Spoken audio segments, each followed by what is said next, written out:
Thanks for listening to the episode. And now we're going to have a post-episode conversation with Christine Ahanotu, our producer. Thank you for joining me just to talk a little bit about the episode.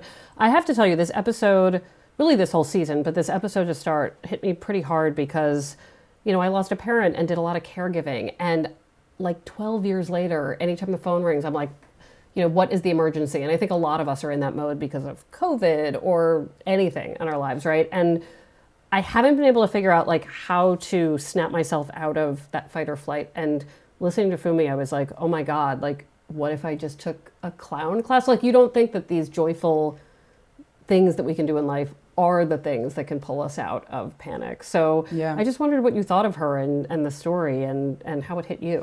Well, I think, to that point, it's like play is something that you hear a lot about at different times right now. And I think as we get older, especially with traumatic events, maybe we're going to therapy or we have these really rigid ways that we're like, how do I deal with this? But it's like maybe sometimes you just need to play, whether it's, taking a clown class or, I don't know, like just being free, being present, as Fumi said, being in the moment. And so I thought her journey was spectacular. She was such a delight. I mean, the way she laughs, that was when we were shooting, was so refreshing. She clearly still has her joy.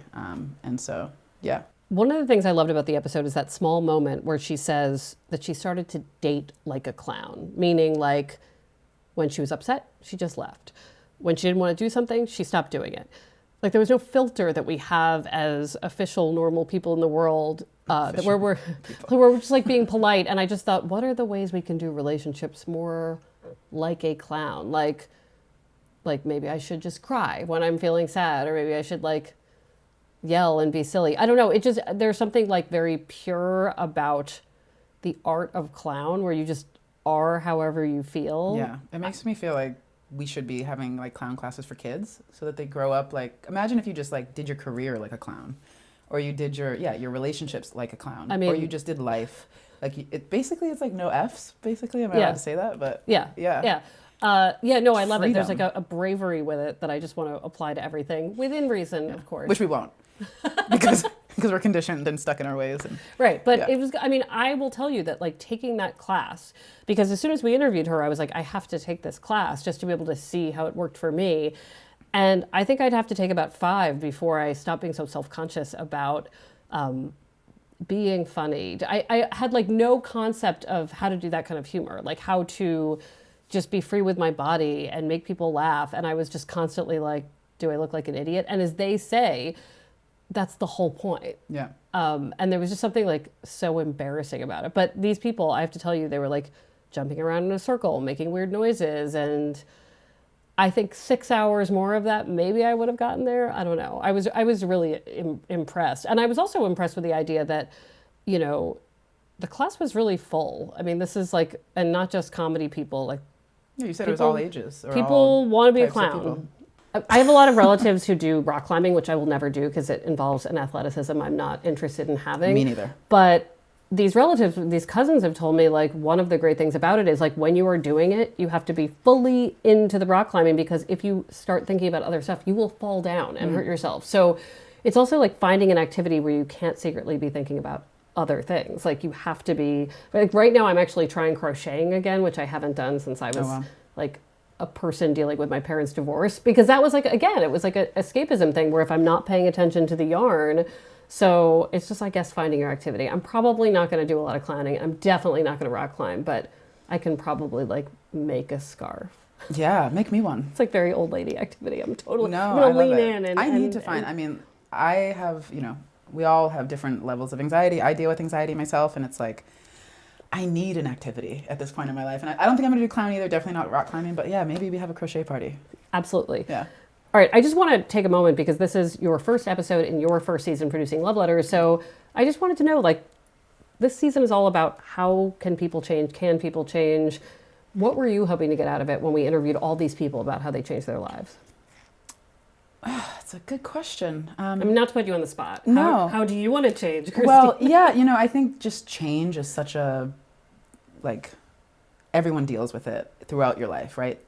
The only constant is change, as they say. And I think I was just really interested to see the answer to the question, like, can people change? And we talked to, I won't spoil anything for future episodes, but like to experts, to scientists, to economists, and to just a lot of really interesting, cool people with interesting stories. And I think everyone's going to have to kind of decide for themselves. And that's what I got by the end, is like, there isn't, who knows? I think you have to figure it out as you listen. So Love Letters is not only a podcast, it's also an advice column. We take questions, we run them anonymously, we answer them. We don't always have the exact right answers, but as a group, we figure it out.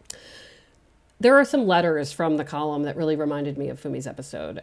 People who've dealt with traumas in their family or can't get out of their own head in order to enjoy their romantic lives. I want to ask you a question that somebody wrote in. And I want to see if my own answer changes actually after interviewing Fumi. So I'm going to read a little of this for you. Dear Meredith, I've been in a virtual support group for dementia caregivers for over a year now. I've developed a crush on one of the guys in my group. I started a group chat and he was one of the first to join. So this letter writer goes on to say that interested in this guy, wants to start something, but he's not a consistent communicator and he's got a whole month without sending me a text. I try to ask him questions about his personal life, but I don't push it if he tries to change the subject. This person basically asks, can I pursue this? How do I get him to respond more often? And kind of, is it appropriate to pursue somebody in a caregiver's support group? Okay, is it my turn to answer this question? So especially after like dealing with Fumi, who may have been in a group like that, right? Like, what would you tell somebody like that? I mean, I'm not the expert, right? I'm not Meredith Goldstein. But I would say, like, it's a lot. I think it's a lot to ask somebody if they're dealing with a parent or whoever with dementia. It's such a heavy emotional thing.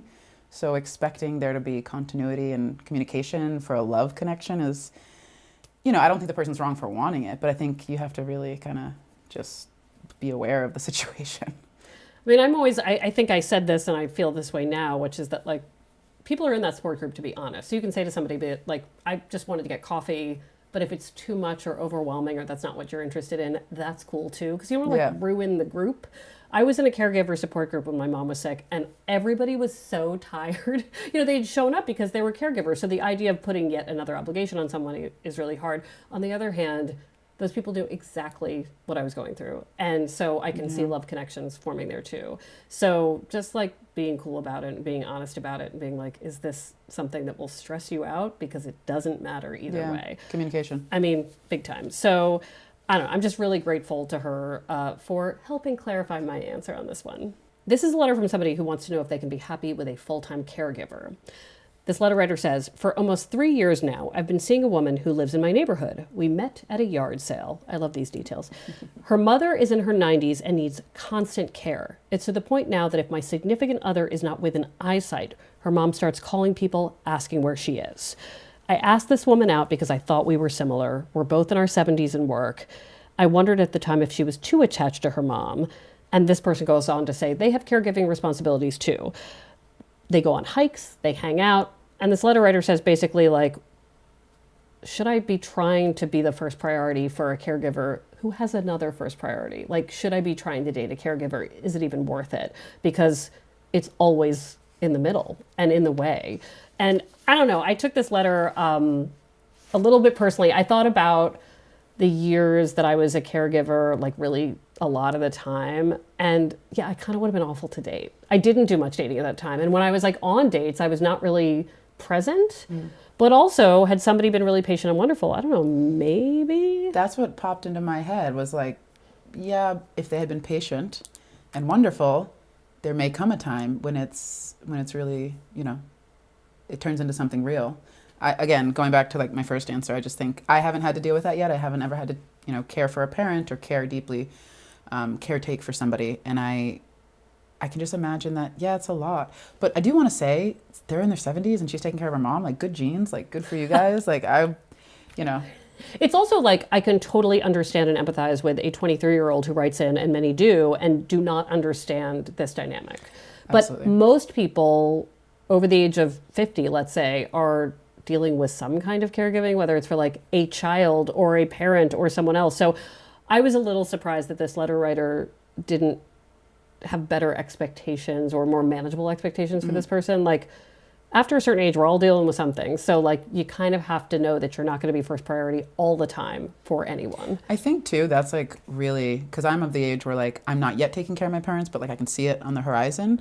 And, you know, Fumi was so young when she had to go through that. But it's a really good conversation to have, you know. I don't think it's something that gets talked about enough, really, that you realize you are going to step into a point when, you know, you're going to be managing your personal relationships, your family relationships, and you become like the full adult and everything's on your shoulders. I mean, one thing it also makes me think of, and this relates to an episode coming later this season, but like when I was caregiving, my sister was 2 for my mother. She was married, I was single, and I actually felt like I was in better shape because I didn't have a significant other to have to worry about. Like, I'm not paying attention to this person. And my sister was like, am I paying attention to my marriage enough? So I think it can be a really difficult time to date, but also figuring out how to do self-care and like prioritize yourself. But if this person is saying, I don't necessarily like that I'm not the center of attention, or I don't like how much she's talking to her mom, she's not for you, my friend. Go find someone with more free time. So, you know, anybody can write to love letters. You just go to boston.com/love letters. There's a letter form, and obviously it's all anonymous. But I just love the way these episodes sometimes like help me clarify my advice for the column. So just my last thought is, what can people expect feelings-wise for the rest of the season? Any words come to mind? Up and down and sideways and California. We got some Palm Springs in there. Yeah. We got a queen. Yeah. Queen of Palm Springs. So many things. Yeah. We don't want to spoil it. Thank you for talking to me about these episodes. Thanks everybody for listening. And we'll be back with another episode soon.